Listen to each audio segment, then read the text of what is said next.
The manila envelope in my hands was going to end my family, and every person in that consultation room thought it was going to save it. And if you leave before you hear about the blood type written in my mother's handwriting, dated 3 days before anyone told me my father was sick, none of what I'm about to do will make sense. The transplant coordinator's pen clicked. Twice. My father sat across the table in a hospital gown the color of dishwater, my mother beside him, my sister Madison scrolling her phone in the corner like this was a delayed flight. Somewhere in my bag was a photo of a dog's birthday cake, time-stamped 2:47 p.m., the exact minute a surgeon was cutting a tumor out of my body. Somewhere in the hospital's records was a signature on my surgical paperwork that wasn't my mother's, wasn't my father's, and for 8 months, I couldn't tell you whose it was. Stay with me, because everything I'm about to tell you comes back in this room, especially the cake photo. It all comes down to 3 things: that envelope, that cake, and that signature. My grandma Ruth kept a wall calendar in her kitchen on Maple Street, and every square was full. My recitals, my spelling bees, my nothing special Tuesdays. When I was 9, I asked her why she wrote it all down, and she licked the pencil tip like it was 1962, and said, "Love keeps attendance, Lily. Remember that phrase. It matters more than anything else I'm about to tell you." Grandma Ruth kept attendance because my parents didn't. In my family there was Madison, 4 years older, homecoming court, the child my mother described to strangers. And there was me. Madison's high school graduation got a rented banquet hall. Mine got a sheet cake from the grocery store. Half of it saved, "For your sister, she's coming by later." She didn't come by later. I'm not telling you this so you'll feel sorry for me. I'm telling you because you need to understand the arithmetic of my family before you can understand what I did with that envelope. In our house, love wasn't infinite. It was a pie, and Madison ate first, and I got what was structural: the crust, the pan, the apology. I became a surgical recovery nurse. Make of that what you want. I spent my 20s holding the hands of strangers waking up scared, saying your family's right outside, and meaning it, because in my hospital it was always true. Then, 14 months ago, my phone rang in a break room that smelled like burnt coffee, and a doctor with a kind, tired voice said the word malignant about a 6-centimeter mass on my left ovary. I was 27, and the first person I called was my mother. She answered on the 4th ring. I could hear a party supply store in the background. I know now exactly which aisle she was standing in. "Mom, it's cancer. They're operating on the 14th. There was a pause. Not a gasp. A pause. The kind you make when you're checking a calendar. And then my mother said the sentence that would echo through everything that came after. "Oh, honey. The 14th is Biscuit's Gotcha Day." Biscuit. Madison's golden doodle. A dog with an Instagram account and 900 followers, whose adoption anniversary my sister celebrated annually with a catered party, a professional photographer, and matching bandanas. I actually laughed. I thought she was joking. "Mom, it's a tumor. They think they caught it early, but it's a 4-hour surgery." "Well, can they move it? The 14th is really hard for us." Madison put down a deposit. I said no. They could not move my cancer surgery for a dog's birthday party. And my mother sighed.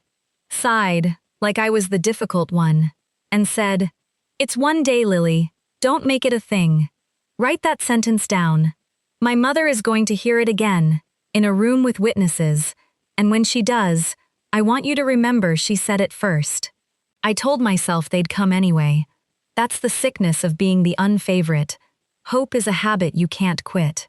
On the morning of the 14th, I sat in pre-op alone, and a nurse named Dara squeezed my foot through the blanket and said, "Your person's out in the waiting room, sweetheart." I said, "I don't have a person here." She checked the clipboard. "Says right here, support person, signed in at 6:40 a.m. Then the anesthesia took me before I could ask who. I woke up 4 hours later with 3 fewer things in my abdomen, and 1 notification on my phone. Madison's Instagram. A golden dog in a party hat. A 3-tier cake. An actual tiered cake, for a dog. And my parents. Both of them. Mid-laugh, holding matching napkins. Caption: Family is everything. Posted 2:47 p.m. The surgical report says at 2:47 p.m., I was open on a table. I thought that was the worst of it. I was wrong. 2 weeks into recovery, my cousin Jenna let something slip on the phone. The party had been booked 11 days after I told my mother my surgery date. The deposit my mother mentioned? Paid after my phone call. They didn't have a conflict. They built one. Because sitting in a surgical waiting room for me was a worse afternoon than cake for a dog, and they needed a reason that sounded like a plan instead of a choice. Here's the part I've never told anyone. I didn't rage, I didn't post. I healed alone in a one-bedroom apartment, and strange things kept happening around me. A soup delivery every Tuesday, no name on the card, just handwriting I half recognized. And when the hospital bill came, $3,400 out of pocket, money I did not have, the portal said balance euro. Paid. I called billing. They said it was handled and they couldn't say more. And I still didn't know who had signed in at 6:40 a.m. Keep those loops open. They're not loose threads. They're a fuse. 6 months passed. And then, I still can't fully explain this. My parents apologized. Thanksgiving. My mother took my hands at the sink and cried, and said they'd gotten it wrong in the spring. My father, a man who apologizes the way cats swim, actually said the words. Madison hugged me. For one evening, I got to live inside the family I'd been drawing in crayon since I was 6. I drove home glowing. That was my mistake. That one beat of peace. Because 8 days later came the diagnosis call. My father, end-stage renal disease. His kidneys were failing, fast. Without a living donor, he'd start dialysis.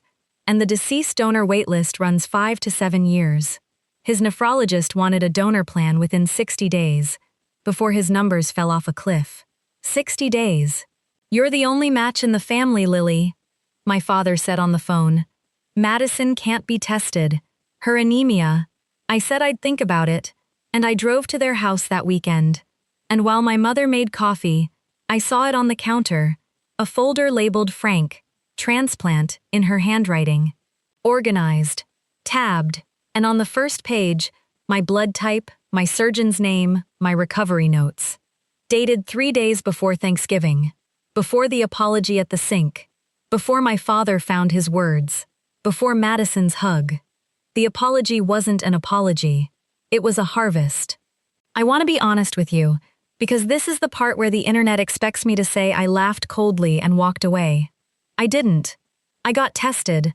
I matched. I agonized. 27 years of Grandma Ruth in my ear. Love keeps attendance. And I am a nurse. Showing up is the whole job. Some nights I'd already decided to donate. That's the truth. 31 days left on the clock. Then the pressure campaign started, and I learned my family thought a kidney was something you invoice. My mother forwarded relatives an old email of hers I was never meant to see, from my surgery, in the spring, where she'd described my cancer operation as Lily's minor women's procedure. Minor. That's why no relatives had called me. She had downgraded my cancer to protect her party. I thought that was the worst of it. I was wrong again. Because that week, my father's sister knocked on my door. Aunt Colleen. The family disgrace. The name my parents said with a lemon twist of the mouth my entire childhood. Unstable, dramatic, don't invite her. I almost didn't let her in. She sat down, took out her phone, and slid it across my kitchen table. Before you give that man an organ, she said, you should see what your sister sent your cousin in October. A screenshot. Madison's texts. Lol. They wanted me to do the kidney thing first. I did the intake and noped out. Needles plus a scar? Told Mom to just ask Lily. It's literally her whole job. Madison had been asked first. Madison had walked into that transplant office and walked back out. There was no anemia. You're the only match. Was a script my parents wrote. Because the golden child doesn't get scars. The golden child gets a party. I sat there shaking, and Colleen kept talking, and this is where my whole life reshelved itself. Lily, Who do you think signed in at 6:40 in the morning on the 14th? The waiting room. The support person's signature. The soup every Tuesday. The $3,400. Why? I finally managed. You barely know me. And Aunt Colleen looked at her hands and told me the story my family had spent 30 years erasing. When their father was dying, my grandfather, he needed a bone marrow donor. My dad, the firstborn, the favorite, refused to even be tested. Too busy, too squeamish. Colleen donated. There were complications. She was hospitalized for a month. And when she got out, the family had already rewritten the story. She was dramatic. She had made his illness about herself. She showed up with her whole body, and they exiled her for it. I learned to show up quietly, she said. Loudly gets rewritten. My father, the man now demanding my kidney with a countdown clock, had refused his own dying father a swab of the cheek. Do you understand? The dog party wasn't a fluke. It was an inheritance. This family had done this before, to a better person than me, a generation ago, and it had worked. 19 days left. I did one last thing before the consultation, because Grandma Ruth raised me, and I owed her ghost a fair fight. I invited my parents to dinner, just us, and I offered them a door. Tell the family the truth. About the party, about Madison's test, about Colleen, and I'll donate. No lawyers, no audience. Just honesty for a kidney. My mother put down her fork and said, "We are not blowing up this family over ancient history, Lily. Grandma Ruth would be ashamed of you for even negotiating." She reached into the grave and used the woman who kept attendance at every recital as a weapon. I gave them a door. They chose the wall. The final consultation was on a Thursday. 9 days left on my father's clock. Transplant coordinator, nephrologist, and, this matters, the independent donor advocate, a calm woman named Priya, whose entire legal job is protecting living donors from exactly my family. My father was in a good mood, expansive. He looked at the coordinator and delivered the last arrogant sentence of his old life. "Let's speed this along. Lily's a match. She's single, no kids, and honestly," he chuckled. Actually chuckled. "Being useful will be good for her.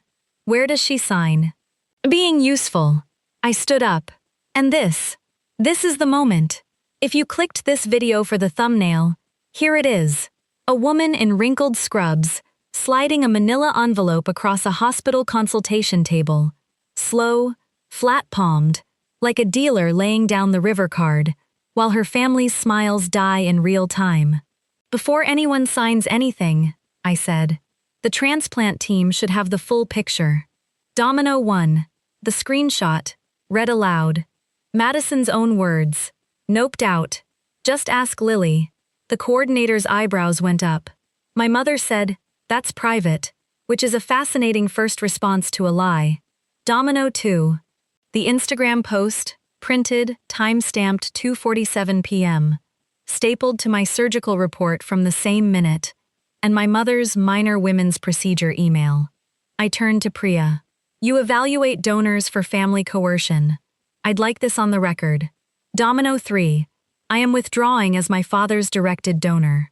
My father's hand moved, a small, blind grope for the armrest, his body understanding a half-second before his brain. My mother's phone slid off her lap and she didn't reach for it. "But," I said, "I'm not done. I'll enroll in a paired kidney exchange. I donate to a stranger, and my father moves through the chain and receives a compatible kidney from someone else. He gets to live, on 2 conditions. He tells this entire family the truth, the party, Madison's test, and what he let them do to Colleen 30 years ago. And Madison completes an honest donor evaluation. On paper, whatever the result, the golden child finally gets weighed. My father's face had gone the gray of old newspaper. "You'd give a kidney to a stranger before your own father? You'll get a kidney, Dad. It just won't be mine." And then Domino 4 walked in, because I'd asked her to wait in the hallway. Aunt Colleen in the doorway, quiet as always. My father looked at his sister. The the sister whose marrow bought their father 2 more years, and for 1 second I watched 30 years of rewritten history collapse behind his eyes. Even Dara-level nurses cry sometimes. The young coordinator wiped her cheek with the back of her wrist. My mother whispered, "Lily, please, don't do this. I picked up my bag. It's 1 kidney, Mom. Don't make it a thing." He took the deal. With 9 days left, pride is a luxury organ, and his was already failing. I won't pretend the truth-telling was cinematic. It was a stilted email to 40 relatives, and 1 long, awful phone call to Colleen, where my father cried for the first time in my living memory. And here's the beat I didn't expect.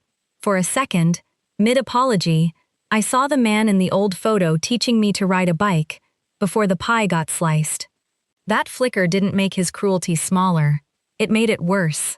He always knew how. Madison did her evaluation. She matched. She had always been a candidate. She did not volunteer, and no one made her, because that's not how organs or people work. But it's on paper now. Wade.